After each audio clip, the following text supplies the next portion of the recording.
శ్రీశైల పుణ్యక్షేత్రం సముద్ర మట్టానికి 1500 అడుగుల ఎత్తులో ఉంటుంది.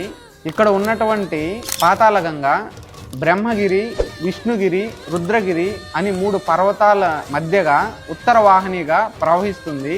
శ్రీశైల క్షేత్ర శిఖరం 2830 అడుగులు. కృతయుగంలో హిరణ్యకశ్యపునికి ఈ మందిరం పూజా మందిరం. ఈ యొక్క పుణ్యక్షేత్రం శ్రీరాముడు, పాండవులు ఈ క్షేత్రాన్ని దర్శించారు. శ్రీశైల క్షేత్రానికి వచ్చేటటువంటి భక్తుల యొక్క అవస్థలు చూసి ప్రోలాయ వేమారెడ్డి 13వ శతాబ్దంలో మెట్లు నిర్మించాడు. ఒకప్పుడు ఎన్నో కొండలెక్కి, గుట్టలెక్కి, పుట్టలెక్కి, వాగులెక్కి, వంకలెక్కి భగవంతుని దర్శించుకుని ఎంతో కష్టపడితే గాని దర్శనం లభించేటటువంటి కాదు. అటువంటి దర్శనాన్ని ధూళి దర్శనం అంటారు.